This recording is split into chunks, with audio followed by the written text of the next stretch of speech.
Hi everyone. We're so excited. Geez, strong start to help to be here with you today. I'm Kyler Cheatham, and hopefully I figure out how to talk. And Christy Barber is joining us today, and we're doing our weekly lives that we host on Christy's channel. And so Christy is all things SMB. If you haven't seen her channel, highly recommend it. But it focuses in specifically small to medium sized business growth in technology in the finance realm specifically. So today we're kind of talking about all of the foundational pieces and how we get started and how do you make a successful technology stack. So with that, bring your questions to the comments. Make sure to join the conversation. These are super informal. As you can see, it's just a conversation between Christy and I to kind of talk about what is the best things for this SMB community within technology. A lot of times we see that marketplace kind of get left behind in either larger entities in the software space or even smaller entities in the software space that aren't quite the right size for them. So today we're going to go into really how do you make sure that you're right sizing it, especially in building your organizational team, in making sure that you're intentional about your culture, all the other things that you have to do in creating a scalable business. So before I let Christy kind of take the reins because she's the expert, I'm just here, to stumble over my words a little bit. But the logistics of this is we can see your comments wherever you're joining us from today. So if you want to go ahead and drop in where you're joining us from, we can see you on LinkedIn, Twitter, all of the other live streaming platforms, YouTube. We can see all of your comments or questions, and we'll bring them up once they're asked. So, Christy, happy Monday. Yeah, happy Monday. We were just like rushing to get on here and flying on totally different directions, the regular Monday race to make things happen. But I think this conversation will be very grounding in the fact that we have to remember how to get back to basics, specifically when we're talking about scaling technology strategy in a small to medium sized business. Yeah. And it's like, I actually had a conversation with somebody about this last week. So I'm like, I even told them, I'm like, hey, we're actually going to talk about this more in depth Yeah. this week. But how so many times the small businesses are, again, they are overlooked. They don't always have the best people telling them what to do and whatnot. And I think that's always been my thing, is making sure that they're seen and heard. And that's where I love the space. I grew up in small business, and like we've talked about multiple times, of just what there is to offer to these guys. Absolutely. And small business is such an interesting marketplace because it's considered, you could be pre-revenue. I always love that word because I it's a know. very fancy way of saying we have no money, which again is totally fine. You could still be working on that foundational phase where you're doing things like raising capital or just getting that structured. Still, technology strategy is critical in that piece of the business all the way up until, really under over 500 million, at least is how I describe it. And 500 million is a big company. That is It a is. significant size company. So to try and fit one sort of technology stack into each one of those business profiles is totally impossible, completely delusional. And if any vendor ever tells you or SI that they do that, that really doesn't matter that much, right? It's more of understanding what are the goals of my business and what do I need to achieve as my business while trying to navigate this very kind of corrupt and really misunderstood space that is kind of core enterprise software, especially for SMBs. Yeah, big time. Yeah. So let's start at the beginning. And I already see some great questions. We'll get to all of those questions, keep them coming. And then we'll kind of let the audience drive this conversation. When we're looking at setting the stage for a strong technology foundation, can you give us your top 3 tips that you come into a client and say, okay, you need to do these 3 things to ensure that you are really ready to at least look at technology? I think the biggest thing, well, my biggest one always is telling people, do you have a budget for this? Because it's Mhm, not free, and it's mhm. not going to be your $20 a month subscription. That's Making sure that you have a legit budget, you know what you can spend on it.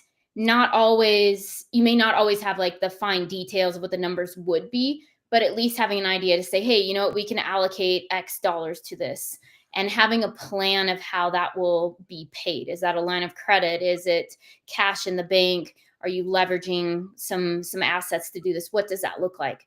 Second is making sure that you have a consultant or somebody that knows technology to help lead Mhm. you in the right direction to go. How many times I have people show up and they went down one path and they Mhm. regret it, or they've haven't decided yet which software to choose. And it could be something that's even really just right out the gate. Hey, I just started my business. I've been working on Excel. Yeah. QuickBooks is probably the right thing, but I'm not sure yet. And it's just that extra confirmation. And I'm actually doing that with a client right now. And then lastly, it would be making sure that you have a core team within your Mhm. organization that is going to be part of this project for, it may be 3 months, it may be a year long, whatever that looks like. But these are the people that will help make Mhm. the decisions. Absolutely.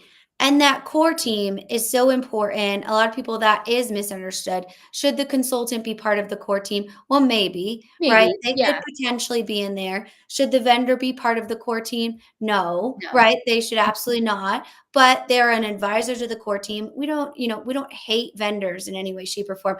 It's just so important that you understand that they have a job to do and they have an agenda in that job, just as you have an agenda in your job. When you sit in a workshop and you oversee accounting, your goals are going to be different than someone that oversees marketing or manufacturing, those types of things. It's not nefarious, right?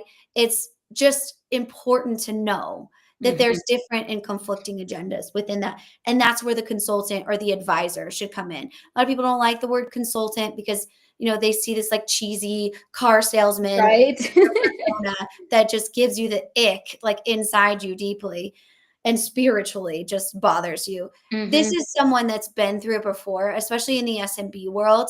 How do you know what you're doing? You're never going to know without someone that's 100% dedicated to your goals, not a specialist that deals in just Microsoft, right? They're going to obviously push you towards Microsoft. Someone that understands what technology solutions mean in a full business growth capacity, right? Those are perfect top three things to be able to do. That core team, I also see a lot of SMBs go wrong in that. And that's why I'm going to kind of segue to our questions here because I'll actually answer. Oh, you have to pull them up, Christy. Sorry. No, Um, sorry. you could just hover over them and then you can pull them up. But what's the biggest mistake one I'm going for in small businesses when selecting a software and how can they avoid it? And so, though, that question, and if you can't get it up, no big deal. I'll just read them. Right here. The question is what's the biggest mistake? And one of those I see in the core team piece is just resources. Thinking that, oh, that core team is just going to be here to kind of be an advisory role and not understanding that a technology implementation, specifically an ERP implementation, an AI implementation, that is a 40-hour a week job. Do not, do not misunderstand that when looking at who is going to be on your core team and who's going to be executing this project. And you, as the business leader, need to understand, all right, this person cannot do two jobs. So, what do I need to do in understanding my organizational structure so that this project manager or this developer or this whomever, or I'm using outside managed services and project management? That's one huge mistake I see is they Mhm. get down the road and they think it's going to be easy because vendors, a lot of time, they sell it to you like it's a plug and play. It is not easy. No matter if you're using AI, no matter if you're using robots, no matter if you're absolutely running on hopes and dreams. This is never going to be easy. And if it is, there's something wrong with it. There's going to be something down the road that is not working correctly. And I'll bet, my entire salary on that is always true. What about Oh, you, yeah. Christy? What do you feel? Well, I would say it's the unrealistic expectations too are Mhm. such a big mistake, because clients will come in and, going back to your point of, hey, it's just plug and play, we'll be up in a week. Yeah. And it's like, that's great. In a perfect world, that would be awesome if we could do that. And there's newer technologies that are coming out to help with that, like the Palantairs, the Snowflakes, all of those that are making the process a little less stressful, but it's still difficult to do.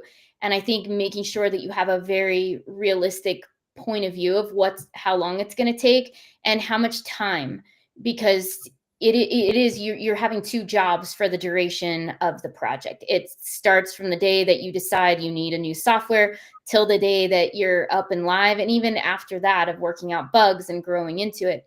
And I always say a good example right now is a client of mine, and we're doing a QuickBooks setup. And QuickBooks is essentially plug and play for the most part, Mhm. but it will be probably a 2-month setup to get all of their accounting just right and a couple of the third-party solutions plugged in so that the data is flowing back and forth like it should. And this is just a service-based company, and those Yeah. are easier than anybody that has inventory.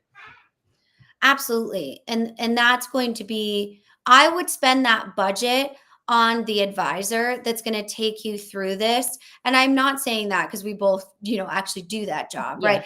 I'm saying that more from the budget perspective because that's going to include your process and people too, right? If you go out and blow every cent on a fancy shiny technology that you have no idea how to work, nor implement, nor explain to your people or train your people on, then you're going to have this huge brick of technical debt that nobody uses, and you're spending all of this capital on something that just doesn't make sense for you because there's so many other ways to build an SMB stack that is scalable, that you can move up when you hit those new revenue targets, that you can use as a $5 million company and then scale up as a $50 million company once you're ready and have that excess budget to do that, right? Hmm.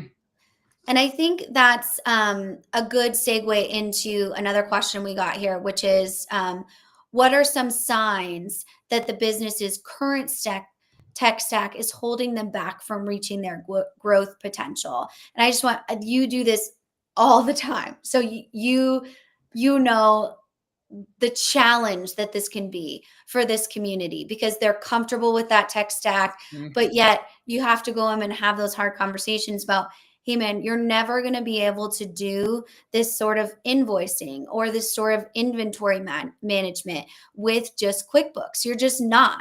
You can keep QuickBooks, but then you're going to need to add somewhere else and have those integration points. Hmm. Yeah. And there's a lot of even software out there that's made specifically for various niche markets like Mhm. construction or different parts of manufacturing that are for smaller organizations where QuickBooks plugs into their software. So if you're already on QuickBooks, you at least get to stay with something that's familiar, but then you're moving to another solution that's going to stay with you for a long time. And I see this a lot with companies that are in the 2 to $5 million a year where Mhm. QuickBooks can't manage inventory, even though, again, I always stress this, they tell you they cannot. It's terrible, it doesn't work, and it causes a lot of heartache in the long run when it comes to just seeing what your inventory is on hand. But with these other solutions that have a more robust inventory in them, maybe they have bill of materials built in, and then it just goes to QuickBooks, and there's a bi-directional data flow that goes back and forth, and now it's easy.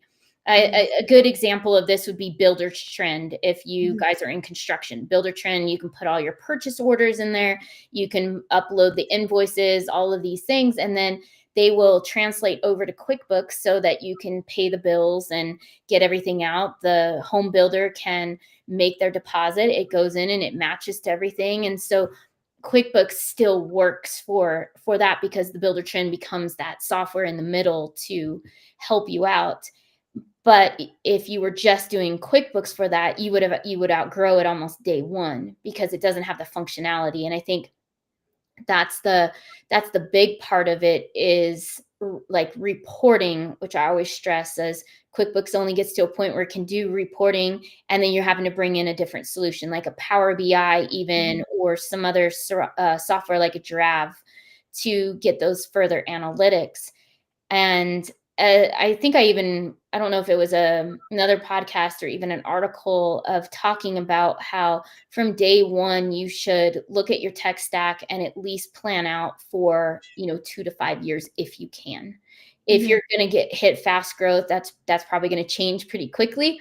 Mhm. but being able to have something in play where it's not just, "Hey, I'm using Wave accounting because it's free." You're like, Yeah. "That's awesome. I Yeah. get it. You wanna save costs, Yeah. but can it do what you need to do for more Exactly. than 2 years?"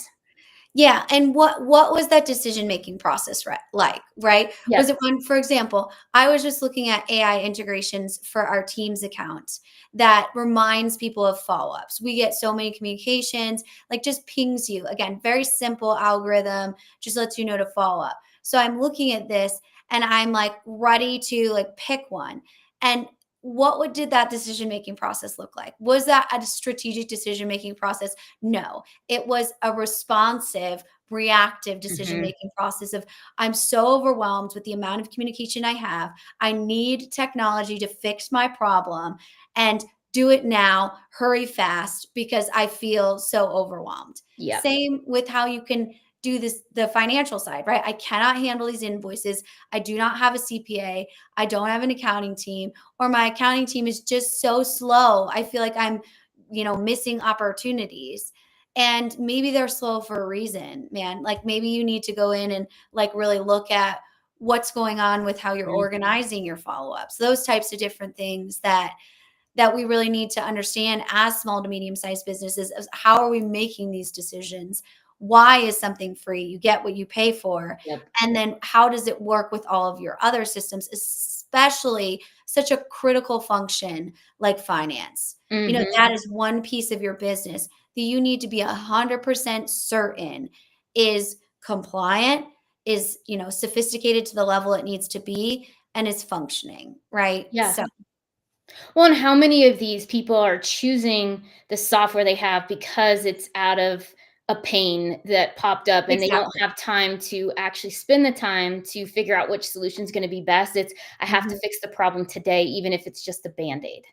Absolutely. Yeah. Yeah. Yeah, that's so well put. We see it all the time in SMBs, and at one point, you're gonna have to rip off the Band-Aid, and then out flows all of those half-baked decisions, and that's when technology gets real messy, because you Hmm. can't even pull out, like, what you're doing now, because it's all piecemealed together, and somebody is holding it in some master spreadsheet that if they quit today, we have no idea where to find it, we don't know where it is, it's locked with some password that's their dog's name. Like, it's not a way that we need to be able to scale a business. And there has to be a forward thinking leader that is able to see that, or you need to find someone that's able to see that. Being a leader doesn't mean you know everything. And it means being able to say that you don't know everything and you need to go out and source something in Hmm. that conversation.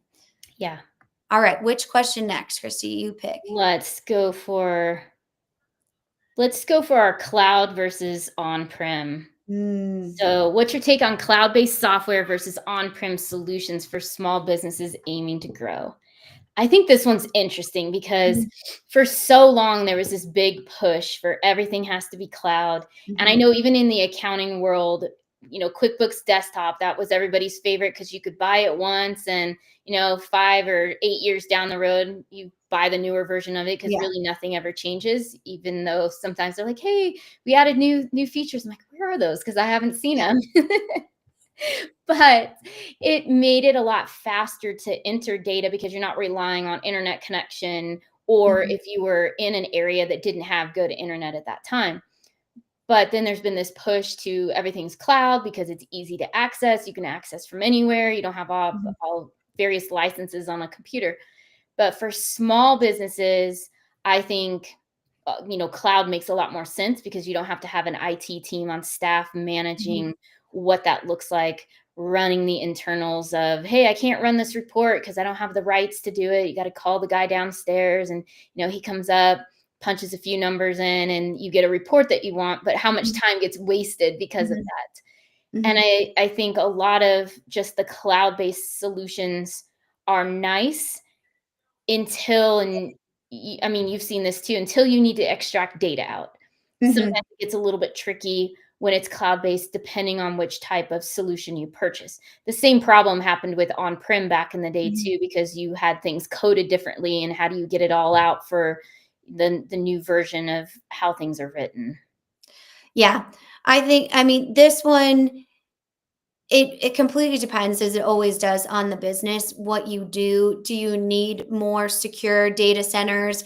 Do you need to understand what that looks like? Is there some sort of feature in the cloud that doesn't make sense for you? I think the take that Christy and I have on this, don't blindly trust cloud software, right? Don't just think because it's up in the cloud that somehow sophisticated, or that it's going to, be more agile for your business. Neither of those things are true. There's hundreds of millions of dollars in marketing money from big software companies that want you to think that cloud-based processes and products are better. Why? Because they get a subscription fee for that service. And especially with our SMBs, you need to understand your contracts when it comes to cloud-based services. And that is one thing I see all the time. We're blindly signing contracts thinking, oh, this is the same as getting Instagram premium for, Mhm. a month. It is not the same, right? There is a level at which these licenses might offer you a special price for a certain amount of time, might have certain fees for exporting certain type of data that is your data, right? And that's so insane that people don't even think to really think about that. No. That's where I see SMBs get in a lot of trouble, is they don't understand cloud-based contracting. So you need that advisor, a lawyer, not internal counsel, and not like your divorce lawyer, right? To look at those types of things. There's a special type of lawyer or person that you need to evaluate these contracts, because they know where those sneaky underlying costs produce. The reason that vendors push you to the cloud is not for you, right? It's for them, because it's a better model that pads their revenue. Sometimes it is a better decision for you, and sometimes that will make sense for your business, but you need to go in with your eyes wide open. Remember, they have an agenda that they're supposed to be pushing you to the cloud, because that's their quota. You just need to make the decision that's right for you. Mhm. Yeah, and all that hidden language too, something that's nice when you do have a lawyer that's familiar with SaaS contracts is it's sometimes 1 or 2 words that you would read and think nothing Oh, of it, yeah, and they read it and think and will tell you, "Oh, well, it means you just, sold your truck, your house, your firstborn, and yeah, your right. grandchildren in the future." It's those little hidden things that pop up in there that it's good to really understand what's going on. Absolutely. Couldn't agree more. Yeah. Absolutely. All right, let's round out here, because we're on for 30 minutes today Yep. due to our crazy Monday. So let's round out with just maybe one or two more questions. And then, as always, just a reminder, even if you're watching this replay, pop your questions in here. We'll come and answer them within 24 hours, just to make sure. And Christy might even do a video on one or two if they're, questions that she Yeah. feels like, could really help the community. So, like this one here of how can small businesses prepare their teams for the potential growing pains of adopting new software as they scale? This one's always it always is a topic because majority of people hate change. Mhm. They would rather stay in the pain of what they have today than take a chance on what if.